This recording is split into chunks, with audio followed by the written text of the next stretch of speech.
suis Nicolas Wirth, naturopathe installé à Besançon. J'exerce depuis 2006 et je pratique donc les consultations. Je propose régulièrement des ateliers thématiques, des conférences et j'écris aussi beaucoup pour la presse de santé naturelle dans différentes revues.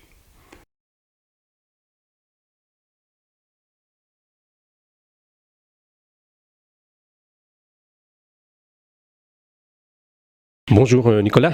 Bonjour. Merci de répondre aux questions du Club des optimistes. Alors, naturopathe depuis 2006, pourquoi la naturopathie ? Alors la naturopathie, c'est quelque chose qui me tenait à cœur depuis plusieurs années. J'ai commencé ma formation en 2004 pour la terminer en 2006. Mais après, pourquoi je suis venu à la naturopathie, c'est un peu une longue histoire. On va dire que ça remonte à l'adolescence, quand j'ai eu des problèmes de santé et que j'ai consulté un grand spécialiste notamment, et j'ai été assez choqué de la façon dont j'ai été traité, en fait. Quelqu'un qui m'a donc rempli une feuille de traitement, de médicaments, sans lever la tête presque de son bureau, de son cahier. Donc j'ai été assez surpris surtout et je me suis mis à me poser des questions, à rechercher beaucoup d'informations par moi-même, donc par mes lectures. Donc c'est comme ça que j'ai cheminé petit à petit sur différentes techniques naturelles. Je lisais des livres sur l'argile, la phytothérapie, etc. Et puis, au fil des années, à ce moment-là, j'exerçais pas du tout dans le domaine. J'ai rencontré un jour une naturopathe qui m'a parlé de ce qu'elle faisait. Et puis, c'est là que je me suis dit, mais c'est vraiment ce que je veux faire. Ça regroupe en fait tous les intérêts que j'avais, pour la santé naturelle au sens large. J'avais pratiqué aussi du yoga, des arts martiaux japonais, des choses comme ça. Donc, j'ai intégré un peu beaucoup de choses comme ça. Et puis, la naturopathie, ça regroupait tout ce qui m'attirait. Donc c'est comme ça que j'ai commencé à faire, j'ai fait un petit tour de France avec rencontré beaucoup de gens qui étaient déjà installés professionnellement et je me suis fait ma petite idée du métier, je me suis projeté dans ce métier et puis j'ai choisi une école, donc à Paris, le Sénato, Daniel Keffer, donc en 2004, pour me former à cette médecine naturelle. Alors, en naturopathie, il y a plusieurs courants. Et vous avez choisi la phytothérapie, entre autres ? Non, la phytothérapie, ça fait partie d'une des techniques. Voilà. Mais après, les courants, on va dire que les grands courants, c'est la naturopathie qu'on appelle holistique ou la naturopathie orthodoxe. On va dire que, en fait, tout découle de M. Marchesso, Pierre-Valentin Marchesso, qui en 1940 a importé la naturopathie et synthétisé la naturopathie en France. Et à partir de là, donc on était sur il a formé beaucoup de personnes, dont des personnes qui m'ont formé aussi, après, qui ont été les élèves de Marchesso, qui sont dans l'école Sénato notamment, entre autres. Et donc moi j'ai choisi un petit peu le courant holistique, qui est plutôt qui intègre beaucoup de choses, on va dire, en lien avec notre société moderne, parce qu'elle a beaucoup évolué depuis 1940 justement, où M. Marchesso avait conçu la naturopathie. Donc on va dire qu'on a un courant plutôt hygiéniste orthodoxe où on est sur les cures de santé, l'hygiénisme, c'est-à-dire le contact avec les éléments naturels, beaucoup de choses en fait de bon sens qui sont très intéressantes, mais qui sont pas toujours faciles à mettre en place pour tout le monde aujourd'hui, avec un travail un petit peu au rythme de la société dans laquelle on vit, donc c'est pas toujours évident. Et quand on a des pathologies importantes, des fois l'hygiénisme ne suffit pas. Donc moi j'ai choisi cette école où on a une vision un peu plus, on va dire, je dirais moderne. C'est péjoratif pour le courant orthodoxe, mais après c'est vrai que c'est important aussi de prendre en compte tous ces aspects-là pour aujourd'hui. Après on pourrait reprocher à ce courant-là d'utiliser beaucoup les compléments alimentaires, les choses qui peuvent coûter cher, etc. C'est vrai aussi qu'il y a de l'abus de ce côté-là, donc moi j'essaye d'être dans ce respect aussi, de garder le bon sens de la naturopathie et puis en utilisant aussi les outils qu'on a aujourd'hui. Est-ce que la naturopathie peut donc s'attaquer à des pathologies lourdes ?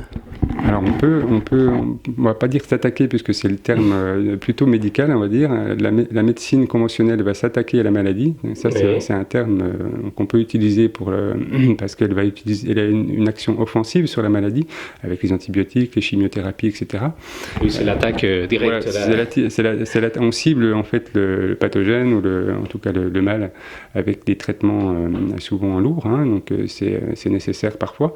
Mais ce qui est intéressant avec la naturopathie, c'est qu'on va pouvoir accompagner en même temps justement qu'un traitement lourd, justement aider le corps à mieux supporter un traitement, aider les organes à mieux éliminer ou à mieux en tout cas ne pas trop souffrir des traitements, et puis conserver une bonne vitalité finalement pour aider le corps à se protéger de lui-même aussi. Vitalité, donc il y a quelques jours j'ai lu un article comme quoi en 2015 il y a eu plus de 600 000 morts donc, qui sont rajoutés aux chiffres habituels, essentiellement dus à la grippe. Alors ma question était, mais est-ce qu'on meurt d'une grippe ? Alors, le fait qu'on meurt d'une grippe, en fait, c'est les gens qui sont fragilisés qui meurent d'une grippe. Donc, souvent les personnes âgées, ça peut être les bébés. Mais c'est vrai que c'est quand même... si le chiffre a augmenté, alors je ne connais pas forcément les causes précises, mais on peut imaginer en tout cas que le système immunitaire n'était peut-être pas prêt à supporter une attaque virale, sachant que les virus aujourd'hui de la grippe, ils sont beaucoup plus virulents qu'il y a une certaine époque. Ils peuvent évoluer, muter, etc. Donc, c'est très... les virus aujourd'hui et les bactéries deviennent de plus en plus agressives du fait justement de la résistance aux antibiotiques aussi. Mais du coup, on a des attaques qui sont plus offensives et en même temps des systèmes immunitaires qui sont parfois justement malmenés par le stress, les pollutions, des choses qui sont liées à notre mode de vie. Donc, si j'ai bien compris, ce n'est pas parce qu'on vient de naître ou parce qu'on vieillit qu'on va attraper ou va mourir d'une grippe. Non, pas forcément, mais par contre, c'est vrai que c'est des périodes plus sensibles. Voilà, donc là, il faut... Oui, ça, on ne peut pas le nier, mais... On peut le nier, mais en tout cas, on peut quand même... le bébé, par exemple, est protégé par l'allaitement de sa maman, donc il a des anticorps, donc ça, c'est vrai que c'est quelque chose de très important. Voilà, après, on n'a pas des traitements... on ne peut pas donner un traitement lourd à certaines personnes, comme les enfants, justement, ou les personnes âgées, où on peut avoir, justement, des conséquences graves aussi, avec les traitements. Donc, c'est vrai que c'est délicat, en tout cas pour la médecine, d'intervenir dans certains cas. En tout cas, il y a toujours des choses à faire avec la naturopathie. On va dire qu'on va pouvoir accompagner pour renforcer le système immunitaire et remettre de bonnes choses dans le corps, justement, pour qu'il fonctionne bien, et puis éventuellement l'aider avec des plantes, par exemple. Est-ce qu'on vient vous voir, vous, un naturopathe, en prévention ou quand une maladie est déjà installée ? Alors j'aimerais bien qu'on vienne plus souvent me voir pour la prévention, mais c'est vrai que c'est souvent quand on a des problèmes qu'on pense à consulter. Moi j'ai beaucoup de personnes qui viennent me voir pour des pathologies, on va dire, qui n'ont pas trouvé de réponse dans la médecine conventionnelle, et aussi pour des pathologies chroniques où la médecine conventionnelle n'a pas forcément de réponse sur le chronique, elle est plutôt dans les problèmes d'urgence ponctuels, mais quand on a un problème récurrent qui n'est pas si grave en soi, mais qui est vraiment quand même embêtant, les pathologies chroniques, ça peut être tous les 3 mois une bronchite, voilà, c'est quand même quelque chose de très contraignant. Donc oui, je peux avoir différents profils de personnes qui peuvent venir me voir aussi pour des problèmes d'insomnie, des problèmes digestifs, c'est très fréquent, ou des problèmes de constipation. Il y a de plus en plus de nouvelles maladies. Fibromyalgie, burn-out, plein de choses comme ça. Et est-ce qu'un naturopathe peut traiter ça ? Tout à fait. Alors on peut déjà, l'important c'est d'essayer d'identifier une cause quand on a une pathologie, qu'elle soit importante ou pas. Il y a toujours une raison d'être de cette pathologie, donc on ne peut pas forcément toujours la trouver. La médecine a ses approches de diagnostic, et puis en naturopathie on a d'autres approches qui peuvent être complémentaires. Et puis on prend en compte en fait beaucoup ce qui vient autour de la pathologie. On n'est pas forcément ciblé sur la pathologie, même si c'est important de comprendre comprendre comment elle fonctionne, etc., comment elle agit dans le corps, mais on essaie de comprendre ce qui a pu favoriser sa venue, en tout cas, qui a favorisé une brèche, quelque part, dans le système immunitaire, pour que la pathologie s'installe. Donc là, on est vraiment sur des choses qui peuvent être très larges. Même en médecine, dans la science actuelle, on commence à parler d'épigénétique. Donc c'est tout ce qui va influencer notre génétique finalement. Avant, on croyait qu'on avait une génétique qui était donnée pour la vie. Et maintenant, on se rend compte en fait que tout ce qu'on vit à l'extérieur, que ce soit l'environnement extérieur, mais aussi comment on pense, comment on vit les émotions, etc. Tout ça, ça va influencer notre génétique. Donc on peut favoriser une bonne santé ou laisser la place à certaines pathologies. Donc voilà. Au début, vous avez parlé de cette visite chez le médecin qui vous n'avez pas beaucoup appréciée. J'imagine que ça a duré 5 minutes. 5 minutes, oui, c'est ça. Alors, je pense que quand on vient vous voir, c'est pas la même chose. Non, on prend du temps en fait. Et puis, excusez-moi, mais par le fait que vous allez vous occuper aussi de la cause, donc c'est beaucoup plus large. Ça prend du temps en fait. Donc on fait vraiment un travail de détective quelque part où on essaye de voir, on interroge sur l'historique santé, sur justement ce qu'il y a pu y avoir, donc même depuis la naissance parfois. C'est important de savoir certaines choses. Et puis après, on va explorer un petit peu tous les systèmes. Donc qu'est-ce qui va moins bien, combien de fois par jour on va à la selle, comment sont les selles, ça c'est quelque chose de très important. Par exemple, comment on dort, quelle énergie dans la journée, est-ce qu'on a des coups de fatigue, si oui, à quel moment, etc. Donc tout ça, c'est des petits détails quelque part qui peuvent paraître des détails, mais qui sont très importants pour nous, pour comprendre d'où vient le problème en fait. Mais très compliqué en même temps, parce que ça veut dire qu'il faut vraiment s'occuper de soi, être acteur, parce que c'est beaucoup plus facile que vous me donniez quelques cachets et puis c'est bon. C'est ça. En fait, ça ne peut pas fonctionner si la personne n'est pas volontaire dans cette démarche-là. Donc ça commence déjà par le fait de se connaître un petit peu et de pouvoir parler de soi. Donc ça, on voit bien des différences. Il y a des personnes qui savent très bien ce qu'elles vivent, ce qu'elles ressentent et qui sont à l'écoute d'elles-mêmes.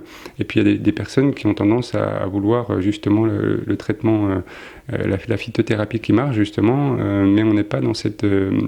ça ne fonctionne pas si on n'essaye pas nous-mêmes de comprendre les causes de notre problématique et puis se dire que si elle est là, c'est aussi pour nous dire quelque chose et nous dire qu'il faut peut-être changer quelque chose. En agissant comme ça, j'imagine que vous avez moins des clients qui viennent vous revoir. Eh bien, en fait, on a souvent... C'est un peu l'objectif. Ça peut prendre du temps. En fait, déjà, j'espace souvent les consultations sur 1 mois et demi, 2 mois. Ça peut être sur 1, 2 ou 3 consultations ou plus. Après, tout dépend en fait de nos besoins. Parce qu'en fait, une fois qu'on va trouver la cause, enfin, on va en tout cas imaginer une cause, on va dire structurer un axe de travail, on va aller dans une direction. Donc, la première consultation prend beaucoup de temps parce qu'il y a le bilan quand même. Donc, ça prend quand même plus de temps. Et puis, les consultations suivantes, souvent, on va approfondir, déjà, voir rectifier le tir, entre guillemets, si en fonction de ce qu'on a conseillé la première fois, est-ce qu'il a fonctionné ou moins fonctionné, qu'est-ce qu'on peut faire pour continuer dans cette dynamique-là. Et en fait, on a 3 cures en fait en naturopathie, 2 principales. C'est la cure de détoxication et la cure de revitalisation. Donc souvent, ces cures-là, on les alterne ou on choisit en tout cas la cure adaptée.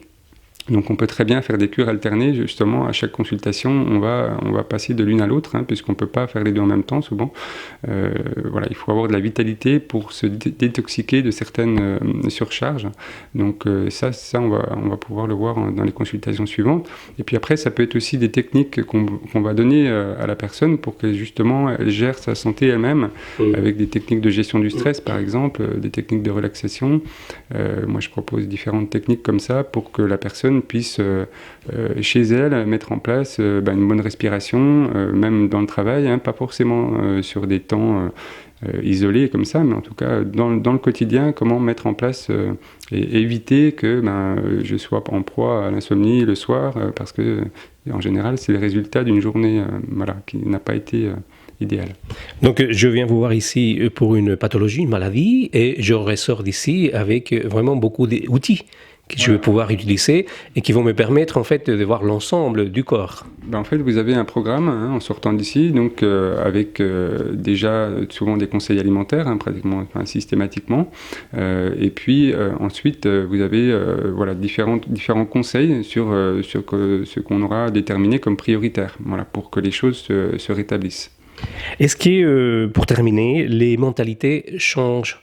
Est-ce qu'aujourd'hui, on vient voir plus facilement, entre autres, un naturopathe?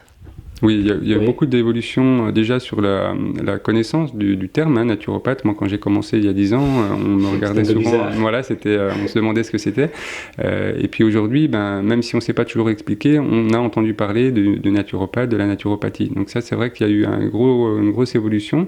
Et puis aujourd'hui, moi-même pour travailler dans la presse de santé naturelle, je vois bien comment ça s'est énormément répandu aussi. Dans la presse, on parle beaucoup maintenant d'approches complémentaires.